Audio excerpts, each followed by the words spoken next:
Baik, Assalamualaikum warahmatullahi wabarakatuh.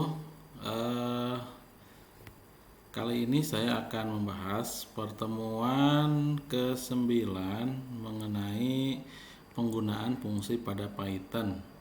Setelah Anda mengikuti ujian tengah semester di minggu ke-8, mari kita lanjutkan pembahasan di algoritma dan pemrograman ini. Kali ini saya akan membahas secara langsung bagaimana cara memprogram membuat fungsi pada Python. Nah, tentunya nanti secara algoritmik bagaimana membuat fungsi itu ada di dalam bahasan tersendiri. Baik, kita mulai. Nah, tujuan daripada dan capaian pembelajaran ini bahwa kali ini kita akan belajar bagaimana mendefinisikan dan memanggil fungsi serta memahami penggunaan argumen, kemudian parameter untuk meneruskan informasi yang ke suatu fungsi serta mengembalikan informasi tersebut dari fungsi. Nah, sehingga diharapkan pada kesempatan topik ini Anda bisa memahami tujuan fungsi daripada Python dan dapat mendefinisikan fungsi, kemudian menerima dan mengembalikan data dari fungsi, memahami penggunaan modul bawaan fungsi atau built-in function, kemudian menentukan ruang lingkup variabel, mengenal perbedaan dari fungsi argumen. Kita mulai. Nah, apa itu sebuah fungsi? Fungsi adalah salah satu elemen dasar dalam bahasa pemrograman Python. Fungsi digunakan ketika Anda memiliki sekumpulan statement atau pernyataan yang perlu dieksekusi lebih dari satu waktu dalam program. Artinya, untuk menghindari sebuah pernyataan yang berulang, ya misalnya kita membuat suatu pernyataan diulang lagi, tapi itu kita sebetulnya bisa dibuatkan dimasukkan ke dalam sebuah fungsi. Artinya daripada menulis blok pernyataan berulang kali untuk melakukan tindakan, kita juga dapat menggunakan fungsi untuk melakukan tindakan itu. Blok pernyataan ini dikelompokkan bersama dan diberi nama, nanti disebut dengan UDF atau User Defined Function, yang dapat digunakan untuk memanggilnya dari bagian lain dari program. Bagian lain dari program itu adalah misalnya bisa dari luar program atau bisa di dalam program itu sendiri. Kemudian kita juga dapat menulis fungsi satu kali tetapi dapat menjalankannya beberapa kali. Artinya didefinisikan di awal modul program. Kemudian kita juga bisa memanggil lagi apa yang kita inginkan, ya. Fungsi juga mengurangi ukuran program dengan menghilangkan kode yang belum sempurna. Artinya begini, dalam memprogram kita harus mempertimbangkan efektivitas. Artinya kode-kode program yang sering diulang sebaiknya itu adalah kita rangkum ke dalam sebuah fungsi. Nah, fungsi juga ada dua sebetulnya. Ada fungsi bawaan atau fungsi yang ditentukan pengguna. Fungsi bawaan itu disebutnya adalah built-in function. Sedangkan fungsi yang ditentukan oleh kita atau pengguna disebutnya adalah User Defined Function atau disingkat UDF. Nah, seperti ini tabel fungsi bawaan dari Python. Seperti ada nama fungsi ABS. ABS ini adalah untuk menentukan, misalnya mengembalikan nilai absolut dari suatu bilangan. Kemudian min untuk menentukan bilangan terkecil, ya. Max adalah untuk menentukan bilangan terbesar dari suatu bilangan yang ada. Diff mode adalah untuk menentukan pembagi, ya, sisa bagi. Kemudian POW ini adalah untuk menentukan bagaimana equivalence dari power operator, ya. Ya misalnya X dikalikan Y, ya. Nah, len adalah untuk menentukan berapa sih panjang daripada suatu bilangan atau suatu string atau suatu byte tersebut dalam sebuah range. Nah, kita coba. Nah, ini Anda coba nanti gunakan ke Python Ya, ini kalau kita buat, kalau Anda implementasikan ke dalam Python, silahkan nanti bisa Anda mencoba sendiri dengan ABS misalnya ABS min 3, maka 3 min 1 2 3 4 5, maka akan menghasilkan 1 bilangan terkecilnya. Kita akan melihat misalnya berapa sih bilangan yang paling besar di antara satu rank bilangan tersebut. Nah, ini dengan fungsi max ya, dan seterusnya. Kemudian berapa sih panjang daripada suatu teks, misalnya ini ada Japan, maka hasilnya adalah 5 ya. Nah, modul yang bisa digunakan ini kita bisa juga banyak sekali modul-modul yang berekstensi .py yang mengimplementasikan sekelompok metode dan pernyataan. Nah, dalam hal ini Python hadir dengan banyak sekali modul built-in sebagai bagian dari library standar. Jadi dengan Python itu kita bisa mengimpor modul-modul tersebut ya. Kemudian pernyataannya atau bagaimana bentuk statementnya, maka di sini dengan suatu perintah namanya import ya, pernyataan import ditempatkan di awal program. Nah, seperti ini. Jadi nanti Anda akan buat import ya, modul name-nya apa. Nah, kita akan coba lihat di sini, kita akan menggunakan sebuah modul math. Sebuah modul math ini adalah library yang ekstensi.py ini yang keperluannya adalah untuk matematik ya. Misalnya kita akan mencetak bagaimana membulatkan sebuah bilangan, maka kita dengan dengan perintah import math satu kali saja di awal, maka langsung di sini print math.cell kurung buka 5.4. Artinya kalau kita punya bilangan desimal akan dibulatkan, maka berapa hasilnya. Nah, perbedaan dengan yang tadi itu adalah kita harus mengetahui fungsinya. Nah, kalau yang ini juga sama. Jadi kita modulnya yang harus kita import ya. Kemudian kita lihat lagi, kita akan mengetahui kosinus, misalnya akar kuadrat, print math skrt. Jadi di sini ada modulnya, nama modulnya, kemudian dot. Nah, ini skrt, kemudian berapa akar kuadrat dari 4, yaitu 2, dan seterusnya seperti faktorial, kemudian kosinus dan seterusnya. Ini adalah salah satu contoh penggunaan modul dengan mengimport yang namanya modul math ya. Banyak sekali nanti di pada prakteknya ya. Jadi ini kita hanya mengenalkan saja. Anda harus cari eksplorasi sendiri. Nah, bagaimana sekarang kita mendefinisikan sebuah fungsi dan memanggilnya? Nah, di sini kita dapat membuat fungsi dengan mendefinisikan istilah oleh kita, kemudian dan menggunakannya sesuai kebutuhan. Fungsi yang ditentukan pengguna seperti saya tadi sampaikan disebut dengan user defined function atau UDF, adalah blok kode yang dapat digunakan kembali yang dibuat oleh pengguna untuk melakukan beberapa tugas tertentu di program. Sintaksnya adalah seperti ini. Nah, di sini kita definisikan def. Nah, di sini ada function def, nama functionnya, user define-nya, kurung buka, kemudian ada parameter 1, parameter 2, parameter 3 sampai seterusnya sesuai dengan kebutuhan. Yang dimaksud dengan parameter ini adalah nanti nilai yang akan dimasukkan ke dalam fungsi itu berapa, sehingga dia akan memiliki suatu nilai balik atau return value ya ke dalam suatu program tersebut ya. Jadi kita lebih lengkapnya seperti ini contohnya. Nah, sebelum lebih jauh lagi, maka di sini ada yang namanya si Python itu secara otomatis menentukan beberapa variabel khusus. Jika interpreter Python menjalankan program sumber atau source code sebagai program utama yang berdiri sendiri, maka kita tetapkan variabelnya adalah name. Ini adalah standar.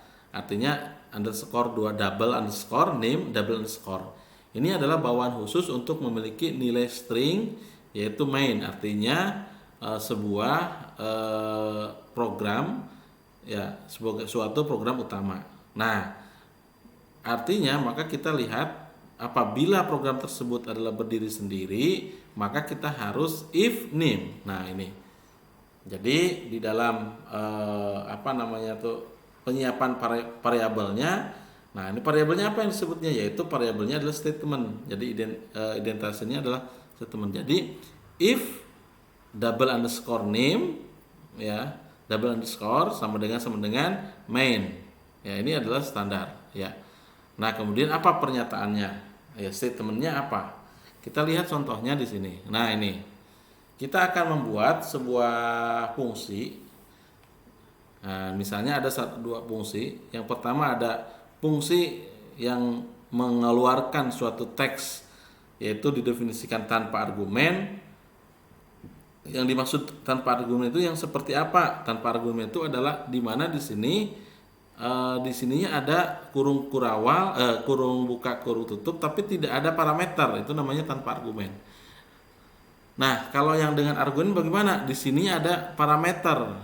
Ya, ada parameter. Nanti kita akan lihat lagi pada contoh kedua yang lebih jelas. Kita definisikan def. Nah, ini nama functionnya. Ini panjang sekali ya. Sebetulnya boleh Anda definisikan dengan nama fungsinya pendek sekali ya. Tapi ini supaya lebih jelas. Def function definition with no argument. Ingat, ini adalah nama. Bukan bukan bahasa pemrograman. Artinya Anda boleh menggunakan bahasa sendiri. Misalnya def fungsi tanpa argumen, itu boleh ya. Nah, lalu di sini titik 2, setelah titik 2 maka print fungsi ini didefinisikan tanpa argumen. Nah, kenapa? Karena di sininya adalah tidak ada parameter di dalam fungsi tersebut. Yang kedua, def function definition with one argument. Nah, kita coba di sini ada argumennya, ada variabel atau ada parameter yaitu message. Di mana message ini nanti kita akan print di sini print. Nah, ya, ini karena akan dicetak fungsinya, maka fungsi ini didefinisikan dengan message. Nilai message ini adalah nilai parameter yang akan diinputkan. Apa itu? Nah, langsung di sini. Def main. Nah, def main function definition with argument, maka nanti akan dicetak yang ini. Kemudian yang kedua function definition with one argument, maka akan dicetak yang ini. Argumennya apa? Argumennya adalah message. Message-nya apa? One argument.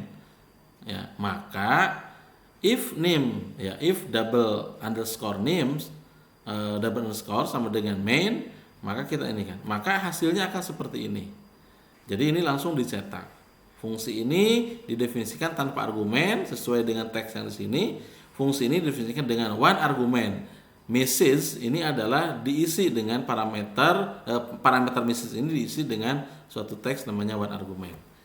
Itu contoh yang pertama. Nah, sekarang bagaimana sebuah nilai parameternya kita input. Kalau ini parameternya kita langsung di outputkan, langsung di print. Nah, kalau parameternya kita inputkan, maka seperti ini, ada satu contoh.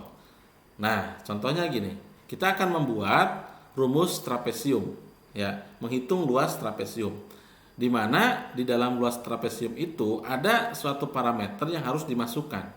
Dalam hal ini ada suatu variabel yang harus dimasukkan. Nah, variabel yang dimasukkan itu adalah kita masukkan ke dalam parameter definisi function. Nah, di sini adalah def, misalnya kita buat def area trapesium, itu nama fungsinya. Nah, kurung buka, di sini ada parameter yang akan diinputkan adalah A, B, H misalnya ya. Nah, ini masih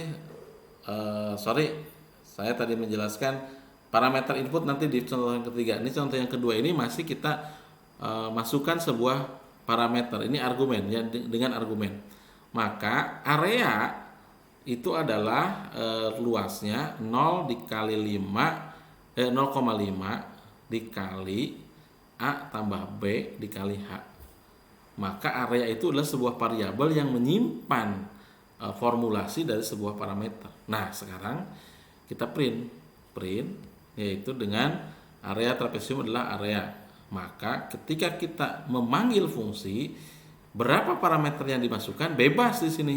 Mau 9, mau 10, tapi yang jelas kalau parameter di sininya 3, maka kita harus menyatakan di dalam dan memanggil fungsi dan mengikutsertakan 3 parameter nilainya. Nah, dalam hal ini adalah 10, 15, 20. Jangan coba-coba, kalau ya boleh Anda coba. Di sini 3, maka parameter yang harus dimasukkan nilai parameternya adalah 2, maka tidak akan bisa berjalan. Kenapa? Karena dia sesungguhnya telah didefinisikan si fungsi tersebut adalah dengan 3 parameter. Nah, kita panggil jika name, nah ini seperti ini, maka main seperti ini ya. Maka area trapesium adalah 250. Kenapa? Kita masukkan ini 10, ini A, ini B, ini H. Ya, A berarti kan 10 ditambah 15 dikali 20, maka nilainya 250. Oke, kita lanjutkan di contoh yang ketiga. Nah, contoh yang ketiga ini nanti akan kita implementasikan ke return function. Artinya itu harus diinputkan dulu, maka nilai baliknya berapa dari sebuah input variabel ya. Nah, jadi gini. Seringkali kita mungkin ingin fungsi melakukan tugas yang ditentukan, artinya menghitung nilai, mengembalikan nilai, dipanggil lagi, disimpan ke dalam variabel, kemudian diinputkan. Nah, ini dapat dicapai dengan menggunakan pernyataan pengembalian return value namanya, atau return opsional dalam definisi fungsi. Nah, ini contohnya ini. Jadi keywordnya adalah sintak untuk pernyataan return, maka return sekian. Nah, kita lihat contohnya. Contoh ini. Nah, di sini ada sebuah fungsi. Ini tanpa parameter, tetapi nanti ada variabel yang diinputkan. Ya, contohnya ada variabel alliance world sama dengan, nah, nama fungsinya adalah perang dunia. Maka kita input aliansi mana yang memenangkan perang dunia kedua. Ini dia meminta masukan dari keyboard. Kemudian kita masukkan lagi sebuah variabel yang berisi kapan perang dunia kedua berakhir. Nah, sekarang bagaimana untuk menangkap sebuah variabel tersebut ke dalam sebuah return value? Maka didefinisikan di sini return, kemudian nama variabelnya return alliance word war and year. Kebetulan ini adalah variabel. Sebetulnya kalau bisa alliance aja, year saja bisa. Ini supaya lebih mungkin detail ya. Jadi Anda jangan, nanti variabelnya ini ya. Langsung aja. Misalnya bisa saja menurut Anda misalnya aliansi sama dengan input, tahun sama dengan input bla bla bla. Nah, boleh ya. Itu namanya juga variabel bebas. Nah, kemudian kita panggil div main. Ya, ini adalah karena programnya berdiri sendiri, maka kita masukkan alliance war and year sama dengan perang dunia. Artinya ini adalah sebuah parameter yang akan dimasukkan ke dalam fungsi perang dunia. Lalu ketika kita print outputkan, maka perang dimenangkan oleh, ini masukin parameternya, dan berakhir pada tahun, ini masukin variabelnya. Jadi yang di sini disimpan ke dalam sebuah variabel ini, yang kedua ini adalah variabel world war and year, kemudian dibalikin nilainya. Ini nilai balik terhadap sebuah fungsi ini, maka parameternya adalah ini ya. Maka nanti akan seperti ini. Kita masukkan aliansi mana yang memenangkan perang dunia kedua, jawablah Amerika. Kapan perang dunia kedua berakhir, jawablah 1945. Maka ini akan menangkap sebuah variabel yang dimasukkan ke dalam parameter tersebut yang telah dibalikan oleh return value ini. Sehingga ini akan seperti ini ya.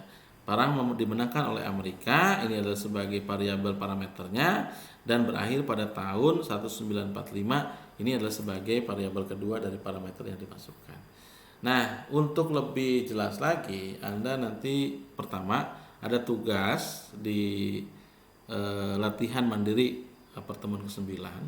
Anda coba buat seperti apa. Anda tiru dulu ya, tiru dulu seperti yang ada di contoh ini. Anda coba lakukan di pemrograman Python, kemudian Anda copy apa namanya tuh si sintaksa ke dalam teks upload tersebut. Di situ tidak upload tapi hanya teks. Jadi coding Anda yang sudah dicoba di apa namanya di Python itu di copy paste kepada tugas. Itu kalau udah dicoba. Nah, dan pengayaannya itu juga di apa namanya dilakukan, dilihat seperti apa ya. Itu banyak sekali pengayaannya ya, yang telah saya kasihkan. Oke, terima kasih atas perhatiannya. Selamat mencoba. Assalamualaikum warahmatullahi wabarakatuh.